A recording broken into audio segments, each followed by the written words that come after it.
Environnement sur Radio Laser. Tous responsables. Environnement sur Radio Laser. Environnement. Tous responsables sur Radio Laser. À l'occasion de la sortie du nouveau numéro Sans Transition Théma, dédié à la résilience alimentaire, nous échangeons avec Julien Deséchos, le directeur de publication de la revue Engagé du local au global, sur ce besoin essentiel à l'heure où la faim touche de plus en plus de personnes dans le monde. Bonjour Julien. Bonjour Simon. En effet, accélérée par la guerre en Ukraine, la flambée des prix alimentaires a dépassé les 10% d'inflation en 2022. On est à entre 11 et 12 même. Cette crise entraîne plusieurs millions de personnes supplémentaires dans l'extrême pauvreté, aggrave la faim mondiale. Le nombre de personnes en situation d'insécurité alimentaire aiguë, autrement dit nécessitant d'une aide d'urgence, a avoisiné les 222 millions dans 53 pays, selon un récent rapport de la FAO.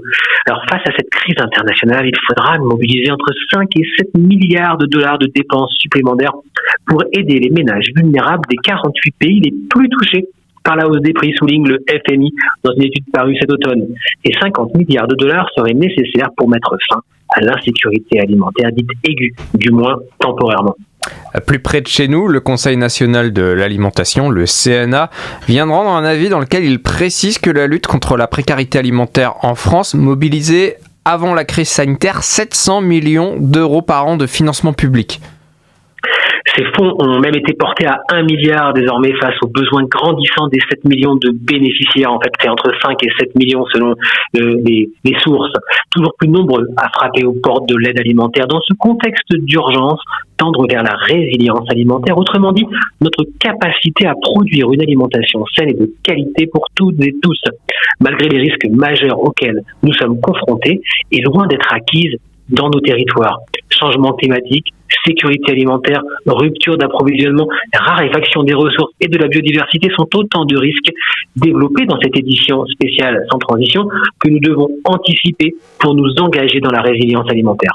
Pour avancer vers cet objectif, nous allons devoir opérer une véritable révolution systémique de la filière agroalimentaire, comme vous le détaillez dans ce nouveau numéro thématique intitulé « La faim justifie les moyens ». Forcément, l'alimentation et l'agroalimentaire, c'est une filière très importante, notamment en Bretagne. Et oui, nous devons revoir radicalement notre modèle agricole, agroalimentaire, en le rendant dès à présent plus durable grâce à l'agroécologie, la permaculture, l'agroforesterie, toutes ces techniques que nous détaillons, bien sûr, dans notre édition. Bonne nouvelle, ces pratiques vertueuses auxquelles aspirent les jeunes agriculteurs offre des résultats à haute valeur économique, écologique et sociale, même si malheureusement ces thématiques ne sont pas encore assez abordées dans les écoles, dans les grandes écoles en région. Mais ça, c'est un vrai problème encore qu'il va falloir changer. Mais ce changement agriculturel ne suffira pas s'il n'est pas davantage accompagné par les pouvoirs publics, l'Europe en premier lieu. Les 144 territoires français qui ont lancé des plans alimentaires territoriaux l'ont bien compris. Relocaliser, favoriser la coopération entre acteurs, développer les circuits courts plutôt que les exportations. Finalement, tout ça, c'est du bon sens. Amorcé timidement depuis les lois Egalim, pur climat et résilience l'an passé. Mais il va falloir aller plus vite, accélérer. Certes, revoir en profondeur les menus de nos bambins, mais également les nôtres pour nourrir le plus grand nombre. Décarboner nos assiettes, les rendre plus saines, manger moins de viande, plus de végétaux, c'est un acte politique majeur, tant pour nourrir la planète, le plus grand nombre, que pour préserver les terres agricoles, notre santé et décarboner urgemment nos assiettes.